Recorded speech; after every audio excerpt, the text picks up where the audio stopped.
ज्यादा खराब है, लेकिन इससे भी ज्यादा खराब हो सकती थी। बहरहाल उस पर भी चर्चा करेंगे, लेकिन उससे पहले आपको हाईलाइट बता देते हैं। तो तीसरे टेस्ट का दूसरा दिन जो है वो अब समाप्त हो चुका है, और दूसरे दिन भारतीय टीम की बल्लेबाजी आई और दूसरे ही दिन भारतीय टीम की बल्लेबाजी खत्म हो गई। इस टेस्ट मुकाबले की बात करें तो टॉस भारतीय कप्तान रोहित शर्मा ने जीता, पहले बल्लेबाजी करने का फैसला किया था। 109 रन भारतीय टीम ने अपनी पहली पारी में बनाए थे। उसके बाद 109 के जवाब में ऑस्ट्रेलियाई टीम ने 197 रन बनाए थे और एक 88 रनों की एक ठीक ठाक लीड जो है वो प्राप्त की थी। 88 रनों का पीछा, मतलब 88 रन पिछड़ चुकी भारतीय टीम जब मैदान पर कदम भारतीय बल्लेबाजों ने रखा। रोहित शर्मा और शुभमन गिल ने जब दूसरी पारी का आगाज किया तो उनसे उम्मीदें थी, लेकिन उस उम्मीद के मुताबिक ना ही रोहित शर्मा कुछ कर पाए और शुभमन गिल पे चर्चा करेंगे। शुभमन गिल को केएल राहुल की जगह खिलाने की बात हुई थी, उनकी तरह खेलने की बात नहीं हुई थी। खैर, और मतलब उनसे भी, मतलब आप खैर उस पर बात करेंगे। थोड़ा सा इमोशंस को कंट्रोल करते हैं और बात करेंगे शुभमन गिल पर भी। पुजारा की बात करें तो पुजारा को the ball, modern day cricket में द बॉल राहुल द्रविड़ का, वो कहते हैं ना कि राहुल द्रविड़ की छवि के रूप में कहा देखा जाता है हमेशा से ही। और पुजारा की वो खासियत रही है कि उन्होंने वक्त वक्त पर भारतीय टीम की नैया को, डूबती हुई नैया को सहारा देने की कोशिश की है। इस मुकाबले में भी सहारा दिया इन्होंने। 59 रन इन्होंने बनाए, 142 गेंदों का सामना किया, स्ट्राइक रेट 41.55, चौके लगाए 5 और वो जो छक्का लगाया वो शानदार छक्का था। हालांकि 59 रन बनाकर वो आउट हो गए, निराश होंगे। इनका जिस तरीके से कैच स्टीव स्मिथ ने लिया उस पर भी चर्चा करेंगे, लेकिन इस लाइव सेशन में थोड़ी देर में। विराट कोहली की बात करें तो विराट कोहली पर भी अब सवाल देखिए उठने लगेंगे। हम केएल राहुल को लेकर लगातार बात करते हैं, लेकिन एक फैक्ट ये भी है कि केएल राहुल ने विराट कोहली से ज्यादा रन्स बनाए पिछले 10 पारियों को अगर आप देखो तो फिर ये भी एक फैक्ट है। उसके बाद इस मुकाबले में दूसरी पारी में 13 रन बनाकर विराट कोहली आउट हो जाते। 26 गेंदों का सामना किया, 50 की स्ट्राइक रेट, 2 चौके, छक्का एक भी नहीं लगा। श्रेयस अय्यर जब तक बल्लेबाजी कर रहे थे लग रहा था कि शायद भारतीय टीम एक अच्छा टोटल ले लेगी, लेकिन श्रेयस अय्यर समझ में नहीं आया कि मतलब जब आप चौके छक्के लगा रहे हो, जब आपका स्ट्राइक रेट भी अच्छा है, जब आप मतलब 2 ओवर बैक टू बैक जो है आपने अच्छे निकाल दिए 10-10 रन के आसपास के। एक ओवर मुझे याद है 10-11 रन का था, दूसरा ओवर भी पहले ही बॉल पे, नो बॉल पे चौका आया था, फिर उसके बाद शायद एक छक्का लगाया था। तो मोटा मोटी ओवर शानदार जा रहे थे। उसके बाद उनको थोड़ा सा रुकते, थोड़ा, खैर वही है, अगर आउट ना होते तो फिर लोग कहते कि उनकी स्ट्रेटेजी बेहतर थी।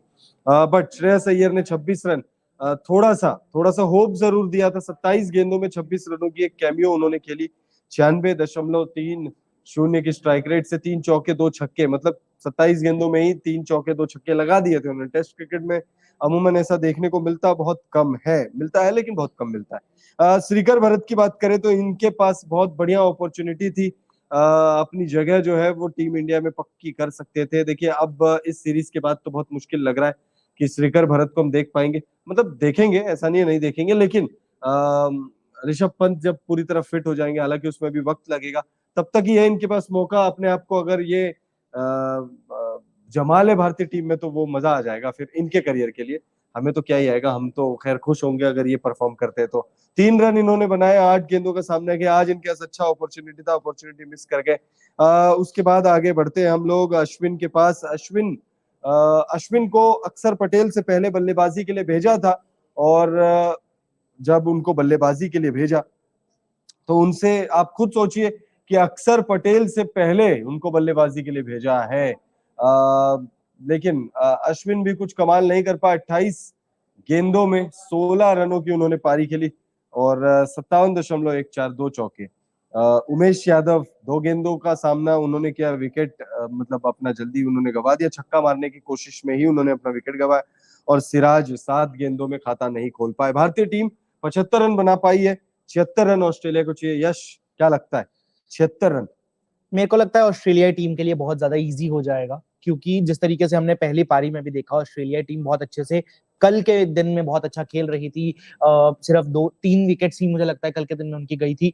तो ऑस्ट्रेलिया टीम के लिए 76 रन का टारगेट कोई ज्यादा बड़ा टारगेट होने वाला नहीं है। पर हाँ, आज की अगर हम बात करें, आज के पूरे दिन की बात करें, सबसे पहले हमें तारीफ करनी पड़ेगी भारतीय गेंदबाजों की, और उसमें भी खास करके उमेश यादव और रविचंद्रन अश्विन की, क्योंकि उमेश यादव की जिस तरीके से हमने देखा कि किस तरीके से उन्होंने, अभी स्क्रीन पर आपको दिख रहा है उमेश यादव के इस पूरे इनिंग्स के स्टैट्स, 5 ओवर करवाकर उन्होंने 3 विकेट लिए और सिर्फ 12 रन खाए। उनका इकोनॉमी 2.4 का रहा है, 3 विकेट, उसमें से मिचेल स्टार्क का विकेट मुझे लगता है कि वो जो इंस्टाग्राम पे रील्स एडिट होकर आती है ना, उसमें आता रहेगा, क्योंकि हमने देखा किस तरीके से विकेट उड़ती हुई गई थी। और बहुत अच्छी गेंदबाजी इस पिच के ऊपर, क्योंकि हम देख रहे थे कि स्पिनर्स का दबदबा मचा हुआ है इस पिच के ऊपर, चाहे हम ऑस्ट्रेलियाई गेंदबाजों की बात करें, और दूसरी इनिंग्स में भी ऑस्ट्रेलिया के जो स्पिनर्स है उन्होंने ही ज्यादातर विकेट्स लिए। नेथन लायन 8 विकेट लिए। तो ये जो स्पिन पिच है, इसे स्पिनर्स की पिच कहा जा रहा है, उसके बीच में उमेश यादव इतनी अच्छी जो गेंदबाजी कर रहे हैं वो बहुत बड़ी बात हो जाती है।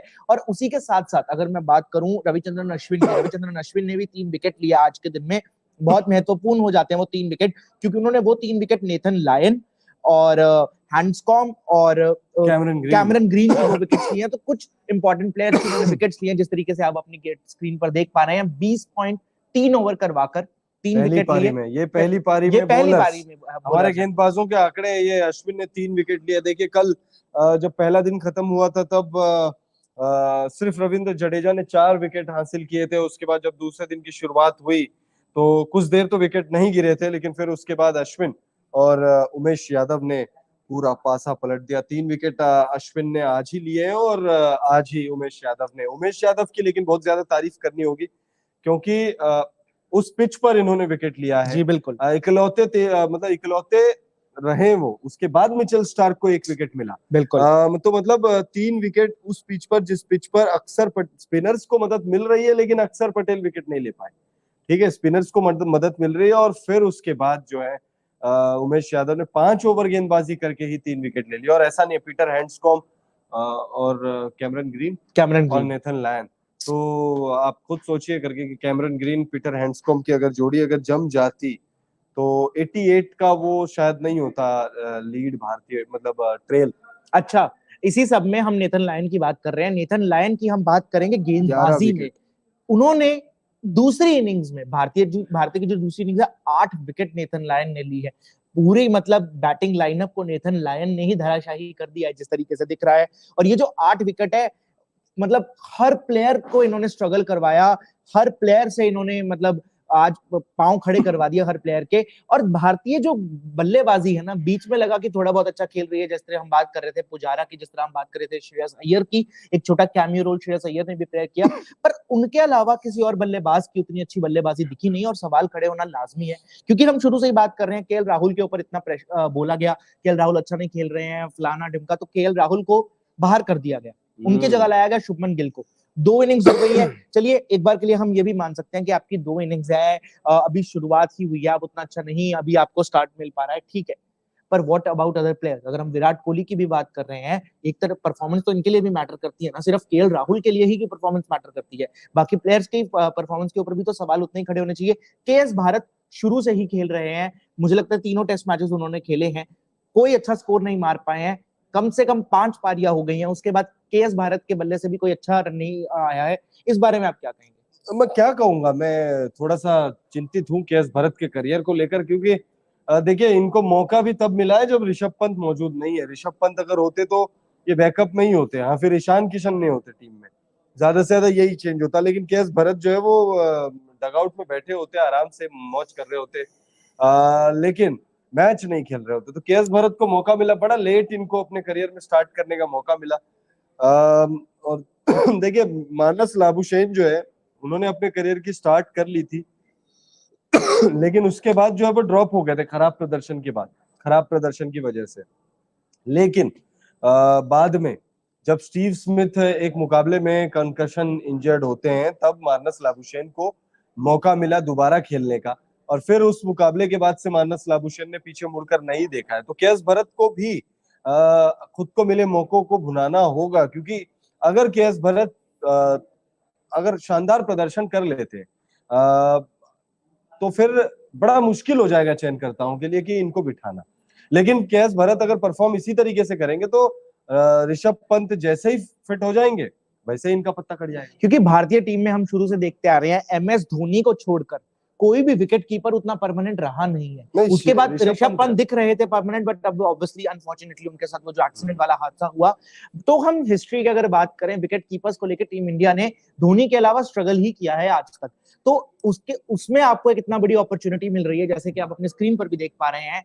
इस इनिंग्स में, दूसरी इनिंग्स में सिर्फ 3 रन मारे हैं केएस भारत ने, और इतनी बड़ी अपॉर्चुनिटी मिल पा रहा है, उसके बाद आप अपनी अपॉर्चुनिटी को गवा रहे हैं। और ये नहीं कि एक इनिंग्स में गवा रहे हैं, 2 इनिंग्स में गवा रहे हैं, लगातार 5 इनिंग्स हो चुकी हैं और आपके बल्ले से कोई ऐसा स्कोर नहीं दिखा है कि लोग आपको रिकॉग्नाइज करें, कि आपके बारे में बैठ के हम अलग से एक सेशन करें, आपके बारे में अलग से बैठ के हम बात करें। तो ये बहुत ज्यादा चिंताजनक बात हो जाती है। अच्छा, अगर आप कुछ नहीं भी करेंगे तो भी लोग आपके बारे में एक सेशन क्या, फिर तो पूरा पूरा दिन बात करेंगे। जी बिल्कुल। क्योंकि जिस तरीके का प्रदर्शन केएस भारत कर रहे हैं, मुझे सिर्फ एक ही पारी याद है जिसमें थोड़ा सा इन्होंने ठीक ठाक बल्लेबाजी की थी, लेकिन उस वक्त जो है टेस्ट करने का मौका ही नहीं मिला। तो जो दूसरे टेस्ट मुकाबले में चेस कर रही थी भारतीय टीम, उस वक्त चेतेश्वर पुजारा के साथ मिलकर भारतीय टीम को जीत दिला दी थी इन्होंने। 6 विकेट से भारतीय टीम ने मुकाबला जीता था। अगर मैं कितना 30-35 रन के अंदर अंदर की ही इनिंग थी, मतलब और कम की इनिंग थी, अब तो नंबर्स याद नहीं आ रहे एग्जैक्टली। दूसरी पारी में देखिए रोहित शर्मा ने 12 रनों का योगदान दिया, सिर्फ 12 रन। शुभमन गिल, चलिए अब बात करते हैं शुभमन गिल की। शुभमन गिल के भी आंकड़े हम आपको पहले दिखाते हैं और फिर उसके बाद शुभमन गिल की बात करेंगे। शुभमन गिल को देखिए, बड़ा प्रेशर था टीम मैनेजमेंट के ऊपर, बड़ा प्रेशर था रोहित शर्मा के ऊपर, बड़ा प्रेशर था राहुल द्रविड़ के ऊपर कि केएल राहुल को खिलाए या शुभमन गिल को खिलाए। प्रेस कॉन्फ्रेंस होती है मुकाबले से पहले, कहा जाता है कि भाई वाइस कैप्टनसी का जो टैग है वो हटा दिया। इसका मतलब ये नहीं कि वो टीम से बाहर हो जाएंगे। It's not about Shubman Gill और एनीबॉडी एल्स। हमारे लिस्ट में, हमारे रडार में 17-18 प्लेयर्स हैं। फर्क नहीं पड़ता वाइस कैप्टनसी का टैग होना हो, इनको खिलाया। लेकिन चलिए, गुमराह किया गया एक तरीके से, हम हर किसी को गुमराह किया गया। हमें लग रहा था कि केएल राहुल को लेकर जो बातें बोली है रोहित शर्मा ने, उससे तो यही लग रहा था कि केएल राहुल खेलेंगे, लेकिन केएल राहुल ने ये मुकाबला नहीं खेला। शुभमन गिल खेले, केएल राहुल की जगह खेले, लेकिन केएल राहुल की तरह ही खेले। 23 साल के, ठीक है, एक ही मुकाबला हुआ है अभी, लोग यही कहेंगे, लेकिन मैं ये नहीं कहता कि आप एक ही मैच में जज करिए।